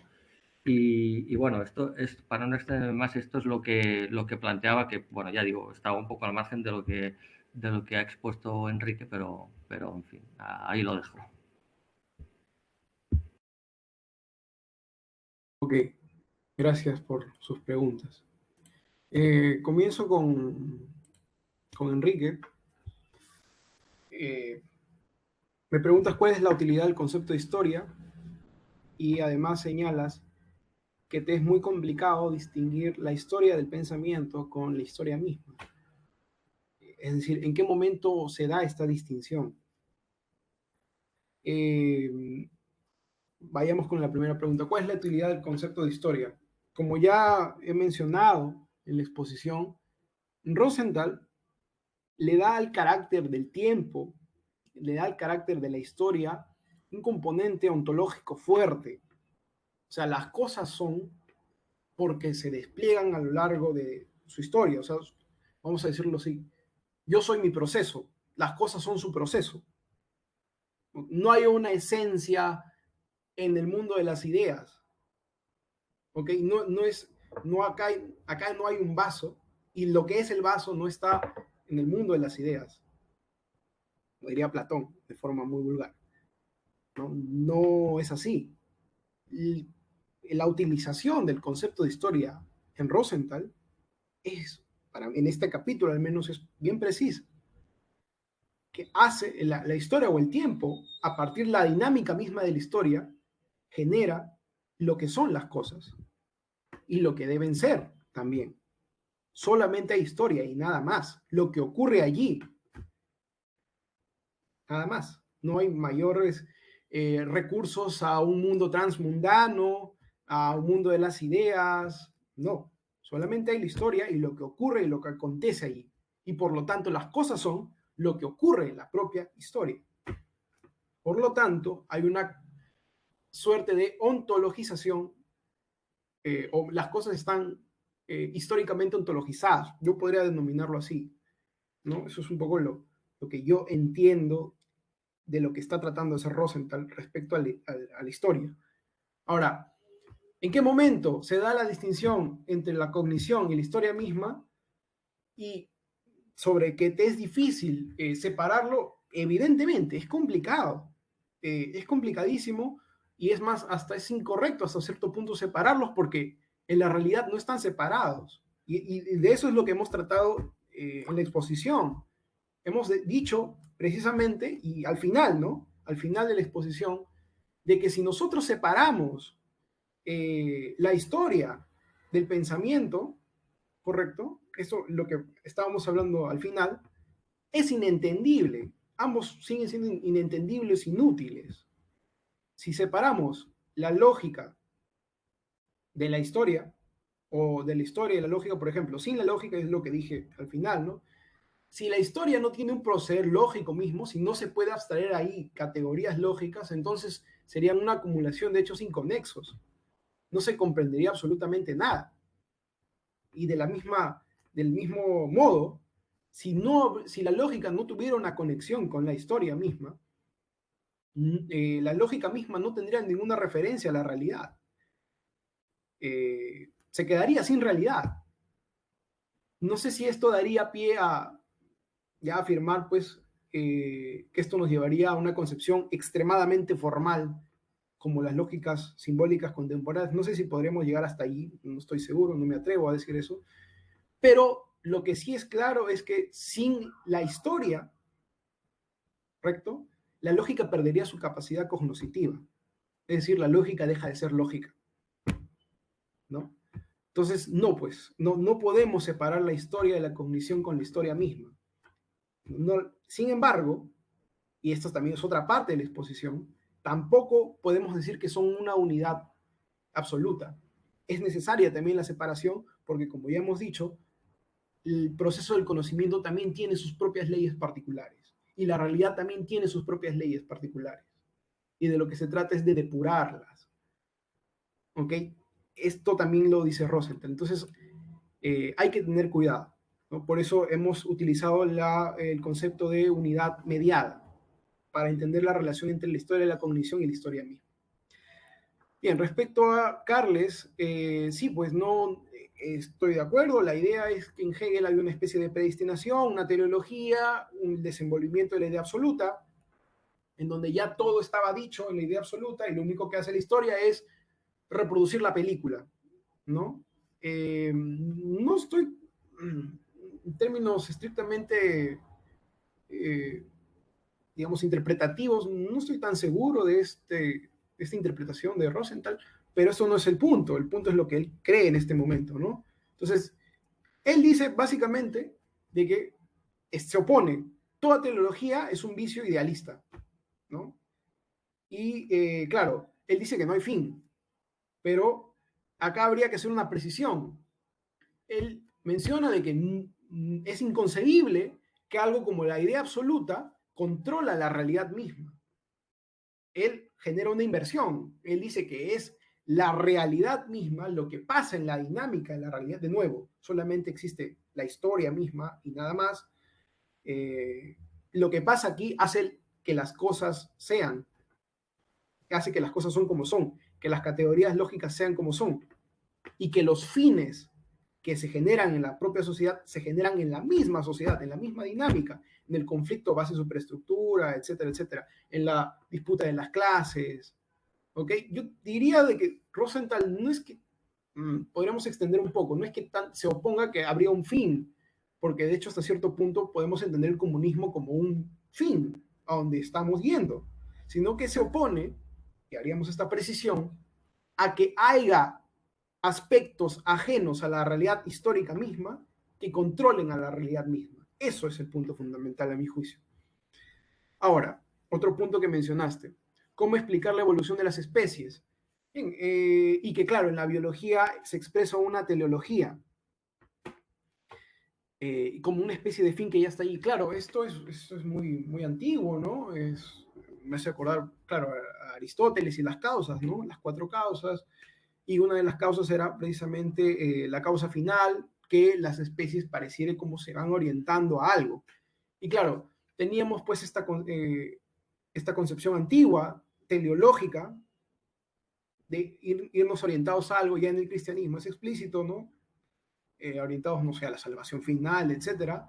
Pero en la modernidad, esta concepción teleológica se rompe por la concepción moderna mecanicista.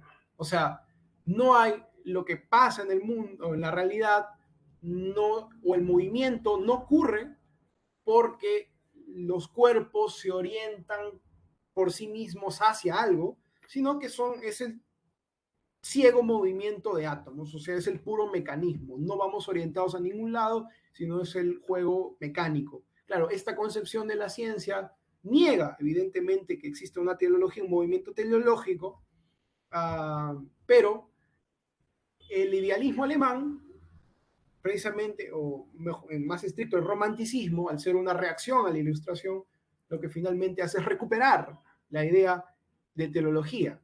¿Correcto? Estamos hablando del siglo, inicios del siglo XIX, fines del siglo XVIII.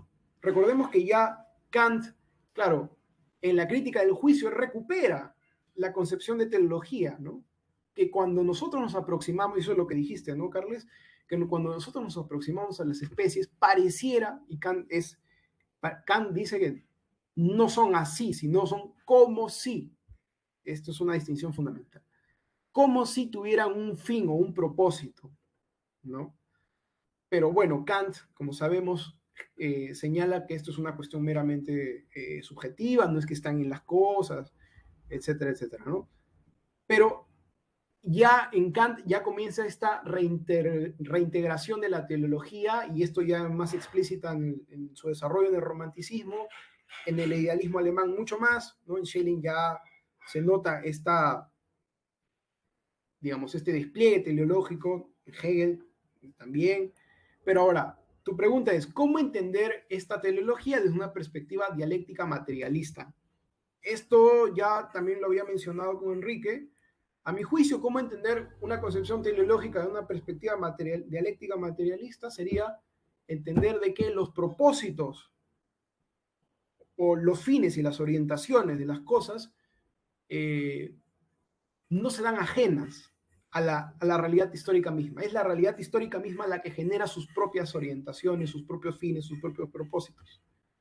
Cuando colocamos los fines y las orientaciones a cuestiones ajenas a la realidad histórica, a saber, una idea absoluta, o no sé, el motor inmóvil, ¿no? O qué sé yo, o cualquier otra cosa ajena a la realidad histórica, es porque ya estamos saliendo de la concepción dialéctica materialista, estamos yendo en un idealismo duro, ¿no? Entonces, de lo que se trata es colocar a la prioridad en la dinámica de la realidad misma, el conflicto mismo, y a partir de ese conflicto es donde se genera una tecnología misma, no es una tecnología más de corte inmanente, podríamos decirlo.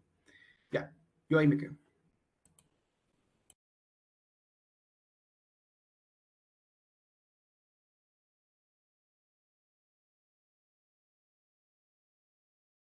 ¿Algún otro comentario?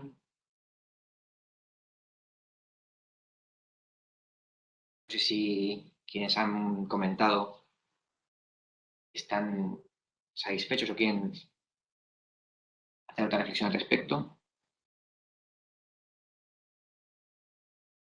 Yo un comentario muy breve. Cuando se habla sobre si algo configura una unidad o una identidad, creo que ahí podemos hacer la discusión terminológica muy clara que encima nos esclarece conceptualmente. La unidad de opuestos excluye la identidad de opuestos. Si son opuestos, no son idénticos. Ahora bien, a pesar de ser opuestos, están unidos, ¿no? Y el ejemplo visual más claro es los dos polos de un imán. Dos polos no son idénticos, justo son opuestos, pero están esos opuestos dentro de una unidad que, en la medida en que se parte, justo no se dividen los opuestos, sino que tendremos dos imanes con dos polos, ¿no? Así que ese es un ejemplo de una unidad de opuestos que no es lo mismo que una identidad, ¿no? Que una absoluta igualdad. Por eso la idea de unidad de opuestos o unidad de contrarios no es lo mismo que la identidad. No son idénticos. Están unidos como opuestos, pero no son idénticos. Y sobre la idea de la diferencia entre la historia o la historia en general y la historia del pensamiento, diría que un parrafito, creo que es ¿Quiénes son los amigos del pueblo de Lenin? Habla un poco sobre qué implica la distinción entre el ser social y la conciencia social. Y nosotros sabemos desde Marx mismo que todo lo que hacen los seres humanos no cumple sus fines ni pasa necesariamente por su reflexión y sus consecuencias son reflexionadas, sino que el ser humano está inserto en una serie de relaciones de producción a partir de las cuales desarrolla también su pensamiento, ¿no?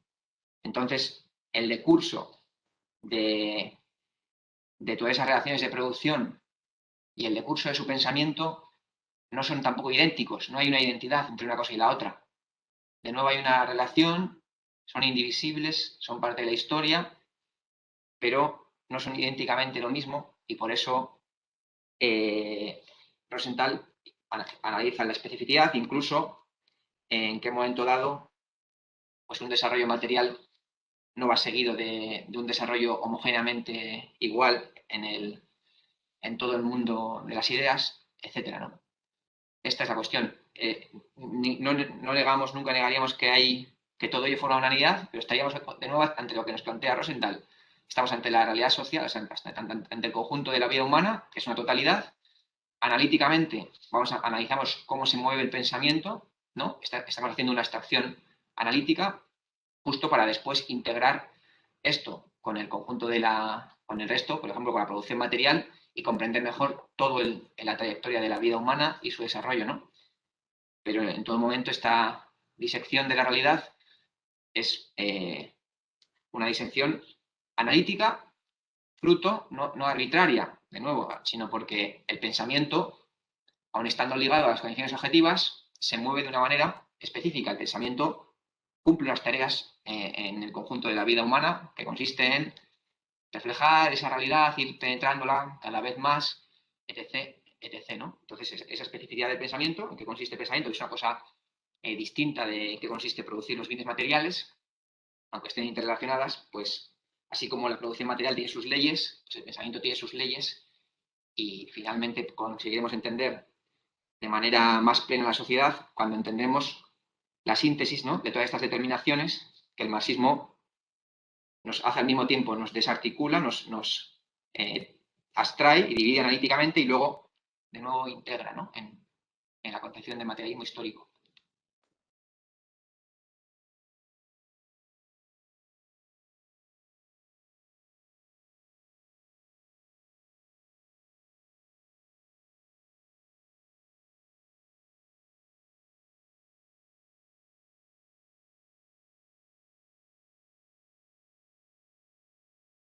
Plantea aquí en el chat que no vale la analogía, el imán es una unidad de contrarios.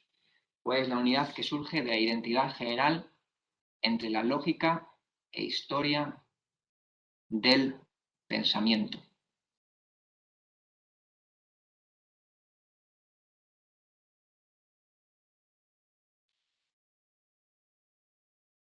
Que habla Rosenthal es de la correlación entre la lógica del pensar y el proceso histórico de pensar.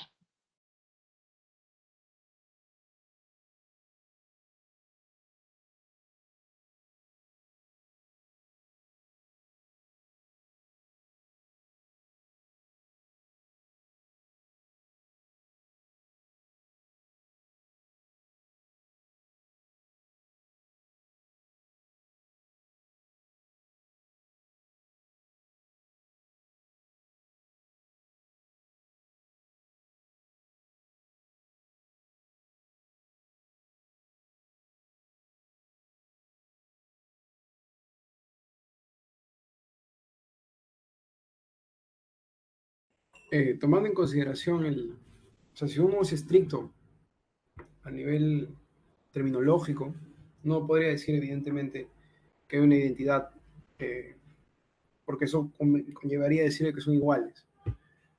Y ahí estoy de acuerdo, ¿no? Entonces, precisión ahí terminológica, y por eso Rosenthal no utiliza identidad, dice correlación, como bien dices, ¿no? Claro. ¿Y por qué correlación? Porque en cierta manera está ahí expresando que el pensar, ¿no?, tiene sus propias particularidades y no se pueden reducir a la historia misma. De nuevo, la historia también tiene sus particularidades. En la historia, en la realidad, ¿no?, la realidad histórica se manifiesta, como también ha dicho Rosenthal, estos zigzags en avances y retrocesos, ¿no?, que nosotros debemos, o el filósofo, dice Rosenthal, debe depurar para que esto se eleve al rango de lógica. Por eso dice que la lógica es la historia rectificada, ¿no? En ese sentido hay una correlación, pero en tanto resultado, dice Rosenthal. Pero no es pues estrictamente lo mismo. No lo es, ¿no? Claro. Entonces eso sería la acotación, la aclaración terminológica, y sí, pues tienes razón ahí, David.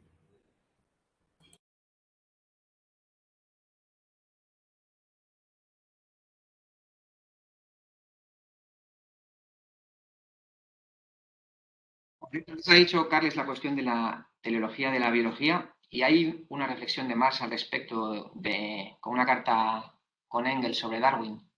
Suelen estar en esas compilaciones de cartas de Marx y Engels, algo así como cartas de Marx y Engels sobre la ciencia. Y es una carta de, no sé decir, aproximadamente de los años 50 y largos, yo creo, o principios de los 60, donde le escribe Marx bastante satisfecho con algunas cuestiones del libro de Darwin. Y una de ellas es la idea esta de que la función hace al órgano.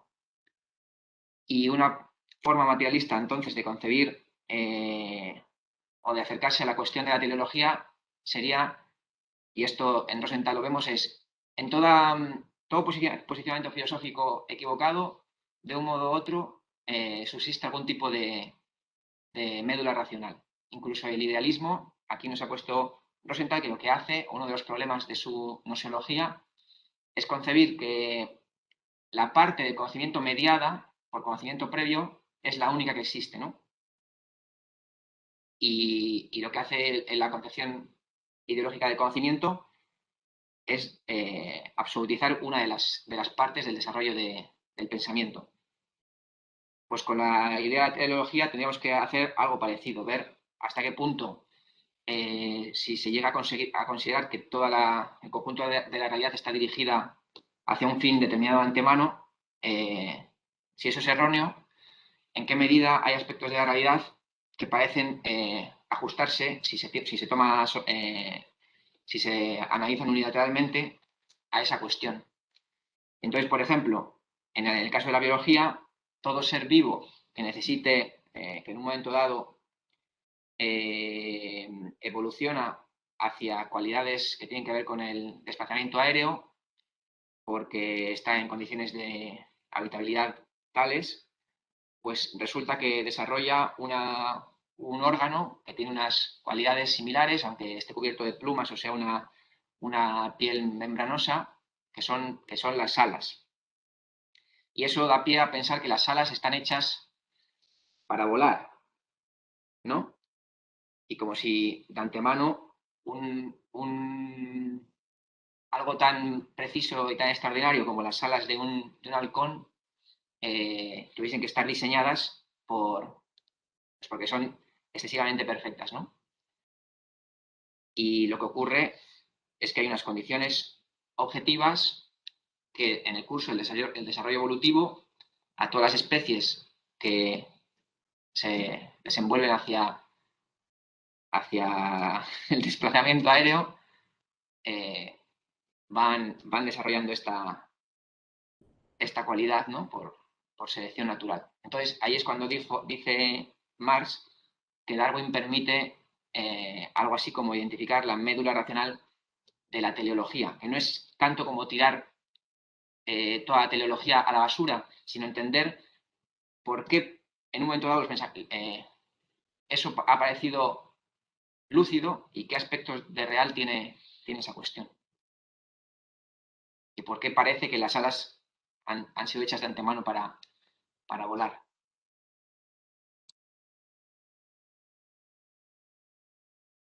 Carles tiene la mano levantada. Sí, muy brevemente, ¿no? Bueno, primero, ¿nos puedes pasar la carta esta que comentas? Sí, o por email o de alguna otra manera. Y luego, que, bueno, yo básicamente estoy de acuerdo con lo que has expuesto, ¿no? Mi pregunta era estaba sobre todo focalizada en la cuestión de Gaia, ¿no? Porque, bueno, he estado hace tiempo que les llamó mi atención, estuve leyendo cosas y tal, y entonces, claro, hay por ahí, pues como una especie de formulación, incluso en sus inicios, ¿no? Esta hipótesis tenía un fuerte contenido teleológico en su propia formulación, ¿no? El propio Lovelock confesaba que era una revelación que tuvo cuando observaba la Tierra desde un satélite, cuando trabajaba en la NASA, ¿no?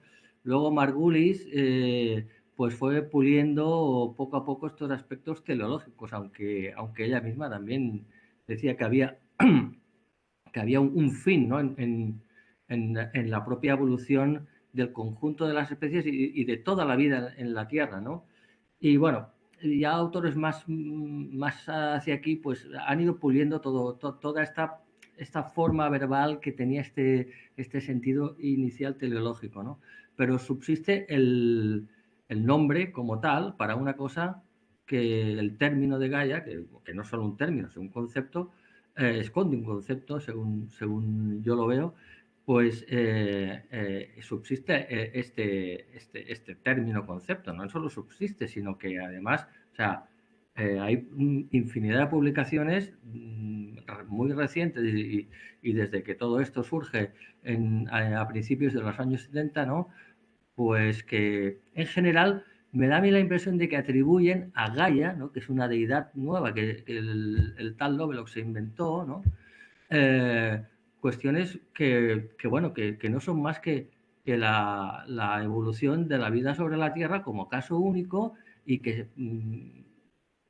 bueno, que obedece pues eso, a una serie de condicionantes objetivos para que eso sea así, ¿no?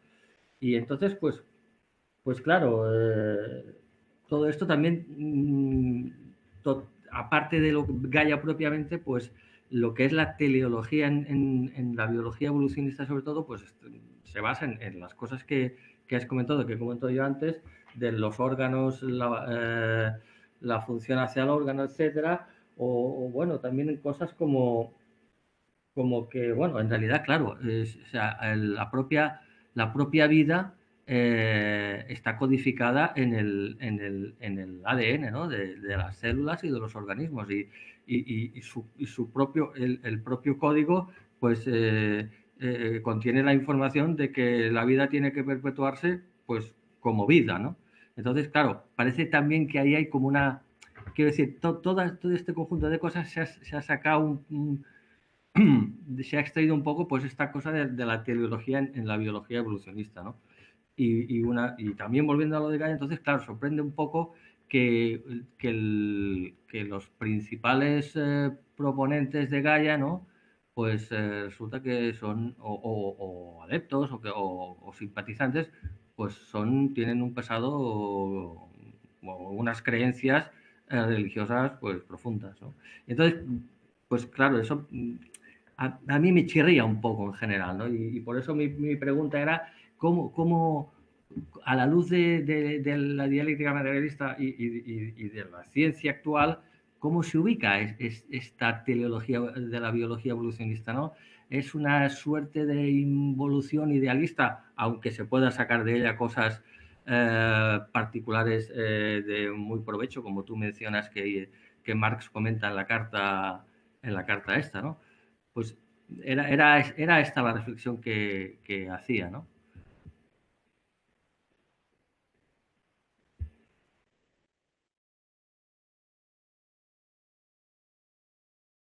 Gracias, Carlos. Yo, como no conozco en más detalle la cuestión, la otra cosa que también ha caído en la mente es que cuando Marx y Engels hablan de la inevitabilidad de la superación del modo de producción capitalista, también se habla de unas tendencias internas en el modo de producción capitalista que se están desarrollando y se continúan desarrollando. Entonces, las cosas tienen, como ha explicado Ariam, tienen una dinámica. O sea, pasado mañana no puede ser cualquier cosa. No puede ocurrir absolutamente cualquier cosa porque la realidad es materia de movimiento y esa materia está inscrita en unas formas de movimiento que sabemos más a grandes rasgos en muchos aspectos qué va a pasar mañana, ¿no? Hacia dónde tienden rasgos generales. Entonces, ese hecho de que las cosas, digamos, tengan una inercia puede para algunos presentarse como una teleología, cuando lo que ocurre es que sí sabemos hacia dónde se mueven, ¿no? Hacia dónde se mueven las cosas a grandes rasgos.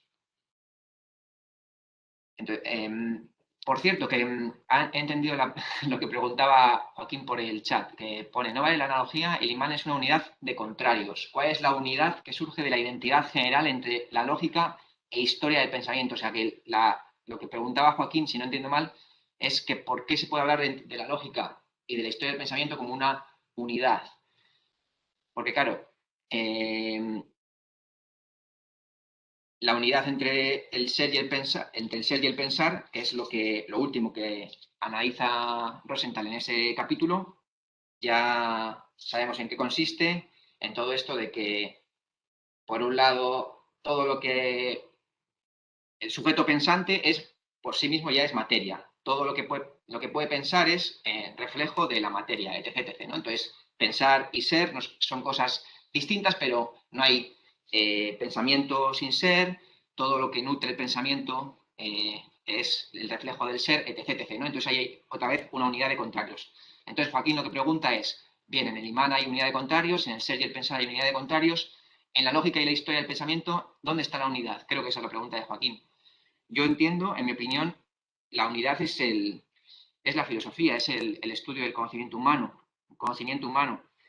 Y a la hora de entender el conocimiento humano, lo podemos entender como el desarrollo de ese conocimiento, cómo se ha ido evolucionando, incluso avanzando y retrocediendo, cómo ha ido progresando. Y el otro aspecto de la realidad del pensamiento humano es cómo procede en todo momento, en el sentido de cómo pasa de lo abstracto a lo concreto, cómo pasa de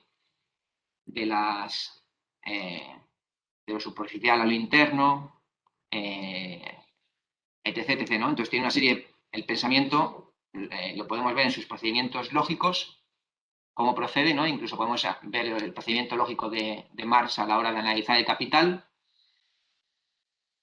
o sea, a la hora de analizar el modo de producción capitalista, qué abstracciones fue desarrollando, por ejemplo, Marx, ¿no?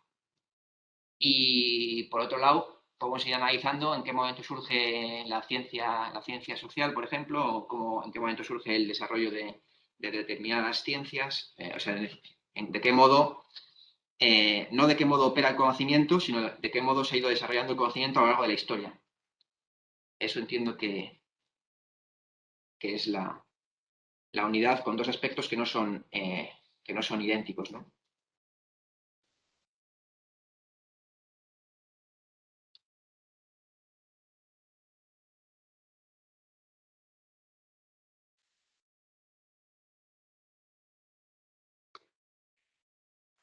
No sé si hemos perdido a Aria. Hola, ¿sí me escucha? Sigo aquí. Pues nos quedan 2 minutos, bueno, 1 minuto en realidad, o sea que te dejamos cerrar con la reflexión que consideres. Ya, no sé si se me ve o no sé si creo que el video estoy viendo aquí en tu Ahora no cámara. te, No me ahora, ven, wow. pero te oímos bien, ¿eh?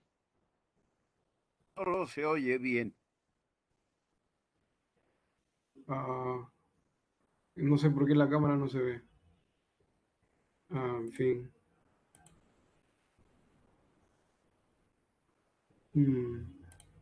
A ver. Bueno, no importa, se nos va el tiempo. La reflexión final, vamos a decirlo así, podría ser para mí, a partir de lo que hemos leído, de que el valor que le da Rosenthal a la historia. Pienso de que eso es la moraleja, vamos a decirlo así, que nos puede dejar esta lectura. De que cada vez que nosotros estamos interactuando con la realidad, con los objetos de la realidad, estamos interactuando con culminaciones de un proceso histórico grande. Y que, pienso yo, esto nos sirve no solamente para conocer realmente los objetos, sino para reconocer que detrás de todo objeto hay una culminación histórica, perdón, hay un proceso que si uno quiere realmente conocer las cosas, tiene que comprometerse con esa historia. Para mí esa es un poco la moraleja, ¿no? De esto. Y que finalmente nosotros, y esto también me parece importante, nos saca de la particularidad al momento del pensar o de hablar, ¿no? Que finalmente no somos nosotros los que hablamos, sino que conjuntamente con nosotros está toda la humanidad, todo el proceso histórico o el resultado de la humanidad está aquí presente en nosotros mismos, ¿no? En tanto particularidades. Entonces, nada, concebir la historia nos hace concebir lo multifacético, lo que es la realidad, pero también nos hace sentirnos unidos a algo mucho más universal, algo mucho más trascendente, algo mucho más grande. No estamos solos, en otras palabras, y eso es cómo podría finalizar con las reflexiones, con la historia, ¿no? que señala Rosenthal. Nada, muchas gracias por su atención. Nada, muchas gracias y nos vemos en 15 días. Muy buena presentación, Ariel. Gracias, David. Nos vemos, hasta luego.